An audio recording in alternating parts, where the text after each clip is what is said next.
তো আজকে আমাদের দীঘায় লাস্ট চান করা, সমুদ্রে আমরা সবাই ঘুরতে যাব। টাইম অনেকক্ষণ দিয়ে আমরা এখন চান করব। তো আমরা ফোন কেউ নিয়ে যাচ্ছি না, ফোনটা রেখে যাচ্ছি বলে ভিডিওটা করে নিলাম। তো ভিডিওটা তোমরা দেখতে থাকো। এখানে আমরা বেরিয়ে পড়েছি বিকেলবেলা, যেহেতু লাস্ট দিন। তো আমাদের খুব খিদেও পাচ্ছিল, তো সেই জন্য একটু বেরিয়েছিলাম। আর তাছাড়া লাস্ট দিন বলে একটু ঘুরতে তো হবে, তাই জন্য চারজন মিলে বেরিয়ে পড়েছি। মানে ভাই আর বোনও ছিল, আর আমার বাবা হোটেলে ছিল, যেহেতু বাবা ঘুমাচ্ছিল। তো আমরা এখানে বেরিয়ে পড়লাম। তো এখানে একটা হোটেলের লোক এসে আমাদেরকে বলছিল আর কি তাদের হোটেলের খাবারের কত কি দাম। তো আমরা সেই সব শুনে আমরা আবার চলে এসেছিলাম, যেহেতু আমরা তখন ভাত খাবো না। তো সেই জন্য আমরা শুনলাম কত কি দাম, শুনে আমরা সেখান থেকে চলে এসেছিলাম। তো আমরা অন্য সাইডে যাচ্ছিলাম। তো এই সাইডের রিসোর্ট গুলো কিন্তু আরো সুন্দর, যেহেতু এটা একদম বিচের সাইডে। খুব সুন্দর করে বেশ লাইটিং দিয়ে সাজানো আছে। আর এই দিক দিয়ে আমরা সামনে হেঁটে যাচ্ছিলাম, বেশ খুব সুন্দর লাগছিল। আর আমরা এখানে যেতে যেতে হঠাৎ ফুচকা চোখে পড়লো, তো একটু ফুচকা খেতে ইচ্ছে হলো বলে আমরা আবার চলে গেছিলাম ফুচকার দোকানে ফুচকা খেতে। তো আমরা সবাই দাঁড়িয়ে পড়েছি। তো তখন আলু মাখছিল, আলু শেষ হয়ে গেছিল বলে। তো ফুচকাটা দেখে তো খুবই লোভ লাগছিল, মানে আলুটা যে মাখছিল আর ওয়েট করতে পারছিলাম না। তাও এখানে দাঁড়িয়ে পড়লাম, তো ফুচকাও দিয়ে দিল, আমরা খেতে শুরু করে দিলাম। তো ফুচকাটা খেতেও খুব সুন্দর ছিল, বেশ ভালো মেখেছিল। তো এখান দিয়ে ফুচকা খেয়ে নিয়ে আমরা আবার একটু দোকানের ওই সাইডটায় গেলাম, তো দোকান দিয়ে একটু কিছু কিনবো বলে। তো এখানে আমার ভাই ঠাকুরের দোকান দেখেই ঠাকুর কিনতে চলে এসেছে। তো তারপরে আমরা বিরিয়ানি খেয়েছিলাম রাত্রিবেলা, খেয়ে দিয়ে আমরা রুমে চলে গেছিলাম। তো কালকে আর ভিডিওটা করা হয়নি, সেই জন্য পরের দিন সকালে আমরা ভিডিওটা করলাম। তো আমাদের হোটেল ছাড়ার সময় হয়ে গেছিল বলে আমরা রেডি হয়ে বাইরে এসে একটু খিদে পেয়েছিল বলে আমরা কচুরির দোকান চলে আসলাম। মানে এখানে কচুরি নয়, এখানে ঠিক লুচি, এখানে কচুরি পাওয়া যায় না। তো এখানে এসে আমরা ঠিক করলাম হঠাৎ করে আজকেও থাকবো। তো যেহেতু আমরা দুদিন ভালো করে চান করতে পারিনি, তো সেই জন্য হোটেল আমরা চেঞ্জ করে ফেললাম। তো চেঞ্জ করে হোটেলে আসলাম, হোটেলে এসে আমরা এখন ড্রেস চেঞ্জ করে নেবো। ড্রেস চেঞ্জ করে আমরা চান করতে যাবো, যেহেতু চান করার জন্যই থাকা আছে। তো চলে আসলাম বিচের ধারে। তো এসে দেখি বাপরে বাপ কি ভিড় কি ভিড়, আর প্রচুর ঢেউ দিচ্ছিল। মানে আগে দুদিনে যেরকম পরিমাণে ঢেউ দিয়েছে, আজকেও সেরকম পরিমাণেই ঢেউটা দিচ্ছিল, মানে কোনো কম ছিল না। বাট তাও সবাই চান করছিল। আর আমরা তো ভেবেই রেখে দিয়েছিলাম যে দুদিন যেহেতু ভালো করে চান করিনি, তাই লাস্ট দিন ভালো করে চান করবো, সেটা ঢেউ জোরে হোক বা আস্তে হোক। তো আমরা এখানে অনেকক্ষণ ধরে দাঁড়িয়েছিলাম, তারপর হোটেলে গিয়ে একটু ভাত খেলাম, যেহেতু খুব খিদে পেয়েছিল। তো ভাত খেয়ে টেয়ে আমরা চলে আসলাম বিচের ধারে।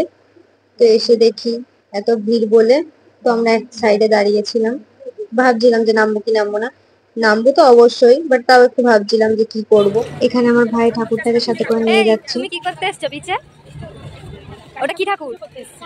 কালী ঠাকুর। কালী ঠাকুর নিয়ে তুমি বিচের মধ্যে কি করবে? কেন ছুঁড়ে ফেলবে? কেন ঠাকুর কেউ ছুঁড়ে ফেলে? ও তাই? এদিকে তাকাও, তাকাও এদিকে। কালী ঠাকুর তাকাতে বলেছে, নাহলে পাপ দেবে। পাপ দেবে, হ্যাঁ সত্যি পাপ দেবে। এখানের ওয়েদারটা শুধু দেখো, জাস্ট ওয়াও। আমরা একটু অন্য সাইডে গেছিলাম, আবার চলে আসলাম বিচের ধারে।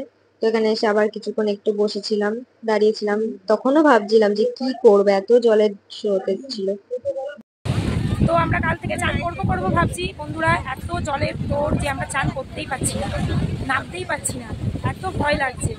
তো শেষমেশ আজকেই আমরা লাস্ট নাচি, তো একবার হলেও নামবো। এই দূরে দেখছেন এই পাথরের ওপর দিয়ে বসবো, যতটা ভেজা হয়। তো আশা করি ওতেই আমাদের চান কমপ্লিট হয়ে যাবে। তো দেখতে দেখতে আমরা নেমেই গেলাম। তো আমার মামি কিন্তু এখনো নামেনি।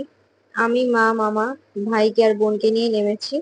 তো যেহেতু আমার ছোট ভাই খুব ভয় পায় জলে নামতে, ওই জন্য আমার মামিও ওপরে বসেছিল। আমার মামি তখনও নামেনি, আর আমরা ততক্ষণে একটু মজা করে নিচ্ছিলাম। বেশ খুব মজা লাগছিল, জলটা বেশ আসছিল, বাট প্রচন্ড পরিমাণে ঢেউটা দিচ্ছিল, মানে জাস্ট ট্রেন নিয়ে চলে যাওয়ার মতো। তো তারপর ওখানে আর থাকতে না পেরে আমার মামিও আস্তে আস্তে চলে আসলো জলে নামবে বলে। তো আমার মামি এসে আমার পাশে বসে পড়লো। তো দুজনে মিলে একসাথে বেশ খুব ভালো লাগছিল চান করতে। তো তারপর আমরা, বৃষ্টি শুরু হয়ে গেছিল বলে রুমে চলে এসেছিলাম। আর এখানে আমার বোন রুমে এসে ব্লগিং করছে। আমরা আসছি নতুন বাড়িতে। কালকে আবার পিসির বাড়ি গিয়ে তোমাদের সঙ্গে কথা বলবো। ও কিন্তু খুব ভালো ব্লগিং করতে পারে, আমাদের থেকেও খুব ভালো ব্লগ করে। তো ব্লগ করছিল আর শুনছিল যে কেমন লাগছে, তো শুনে শুনে হাসছিল। তো তারপর আমরা আবার, বৃষ্টি হচ্ছিল বলে রুমেই ছিলাম, সন্ধ্যেবেলা আবার বেরিয়ে পড়লাম ঘুরতে।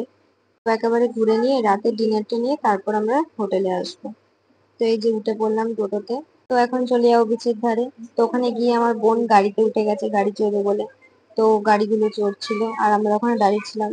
কতক্ষণ চড়িয়েছে আমি জানি না ঠিক, বাট অনেকক্ষণই বেশ চড়িয়েছিল। ও তো বেশ খুব মজা করেই চড়ছিল।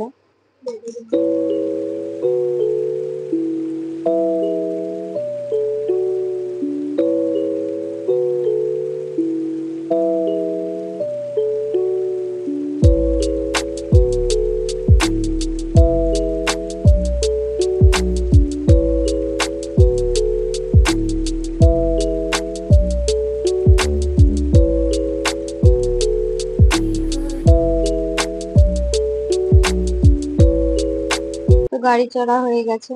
এক সাইডে দাঁড়িয়ে আমরা এখানে একটু ফটো তুলছিলাম, মা ভিডিও করছিল, সবাই দাঁড়িয়েছিল এখানে। এই সাইডটা আমরা একটু রিলস বানাচ্ছিলাম। আমার বোনের আবার একটু খিদে পেয়েছিল বলে আমরা আবার একটা দোকানে গেছিলাম। তো এখানে গিয়ে আমার বোন দাও কেমন ঝগড়া করছে আমার বাবার সাথে। নিজের মতো নিতে থাকবে, ঘুরতে এসেও শান্তি নেই, ভাল লাগে না ওদের। কি বলেছি গানে শুনেছো তো? কাকে বলছি? আমি বাজে বাজে লোক মেয়েদের সঙ্গে কথা বলি না।